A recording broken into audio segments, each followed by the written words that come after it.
Hi there. One of the questions I get quite often is what blocks fat burn?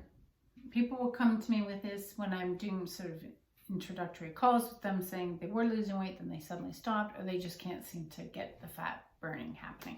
Not like they did maybe in their younger years. This is a very common phenomenon, particularly when people get over 40. It's just not the same. So I'm just going to address that because there's factors that can affect fat burn. People think it's more external. It's like, oh, it's about just the amount of food you're eating, or it's about how much you're exercising. But there's actually a lot of intrinsic things happening in your body that will block fat burn. So I'm going to focus on a couple of these things right now so that you can have a better understanding, like, oh, and then you can look at your life and kind of go, okay, maybe this is happening. Maybe this is my problem. So first of all, there's a couple key hormones here. Number one is insulin.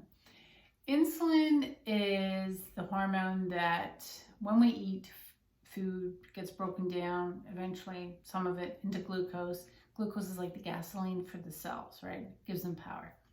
One source of power for the cells is glucose.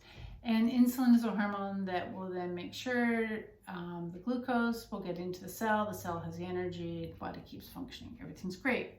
Now, if there's too much sugar or the receptors for insulin aren't as efficient as they used to be, again, this can happen as we carry weight for a longer period of time or as we age or genetics.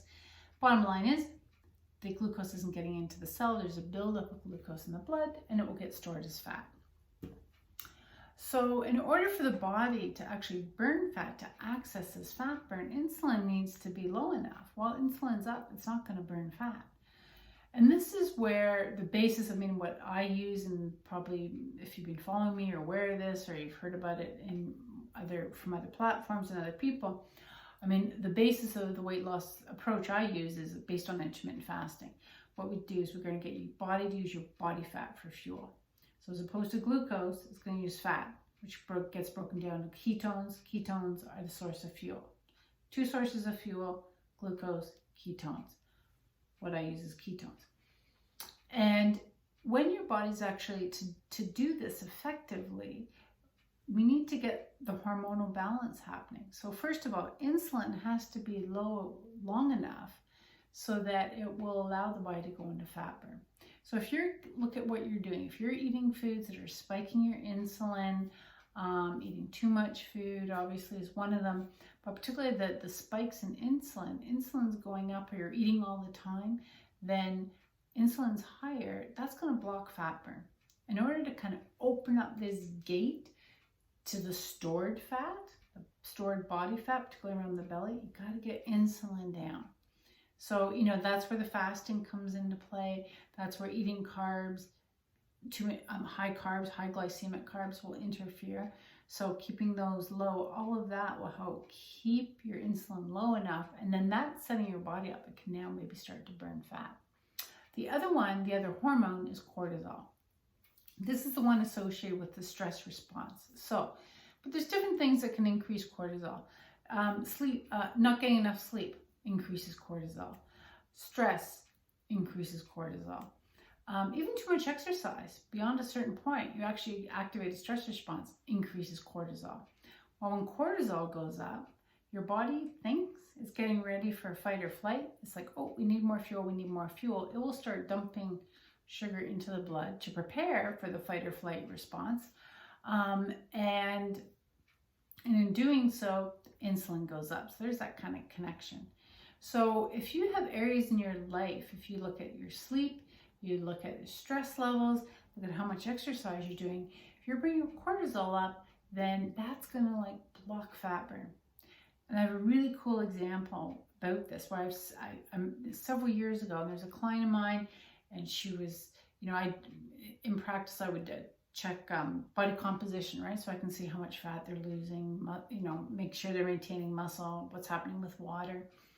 And she'd been coming along. She was 3 weeks into the program, was losing lots of weight, feeling good, lots of energy, mental clarity, all that. And she came in and she was like, yeah, I'm really tired, I'm hungry, just off, which is unusual. The minute she said that, I'm like, she's not burning fat. Based on what she's describing, her body's not burning fat. We did the body composition test. Sure enough, like hardly any fat burned at all. So, and her weight loss had been a bit lower too that week anyways, but yeah, it was not coming from fat. That's not healthy weight loss. So I was like, okay, what happened this week? She was on track with her food. All that was fine. Like, well, something happened. So I'm thinking cortisol, because the insulin part of it was fine based on how she was eating. Cortisol. So I started asking, what happened this week? How's your sleep? What about stress? Like all these triggers that could increase cortisol. And she was like, oh yeah, like worst week ever, right? Her dad had been diagnosed with cancer. Her mom was very upset. The family was gathering. Like she didn't sleep for almost 2 nights straight. Obviously she was very stressed, emotionally upset. And it was, I have to say, quite amazing to see just in that, like right away. I mean, it was a bit more traumatic than just day-to-day stress, but nonetheless, obviously her cortisol went up and just boom, it just shut the whole fat burning system down. So that shows you how powerful that these hormones can be. And you may not know how much it's contributing. So look at what's going on and just see when, and even when I've had the, been able to work with people over longer periods of time, we'll see this ebb and flow, and there's always a correlation. So think about insulin in terms of blood sugar stuff. Think about your stress levels, sleep, how you're exercising. If you're exercising a lot, maybe cut back, less is more. Work on your sleep, work on other strategies to bring your stress down. And you may find that in and of itself, you start to get more loss happening, weight loss. So hopefully that gives you some ideas on things to look at, because if you're stuck, then there's always a reason why. It's just a question of figuring it out. The hormones in your body really make a big difference to the whole process. So you can be doing everything perfectly as far as you're concerned, but your body's just not on the same page. It's fighting you.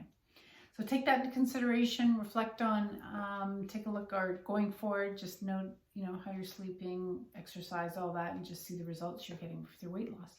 Okay? Good luck with that, and we'll talk again soon. Take care. Bye.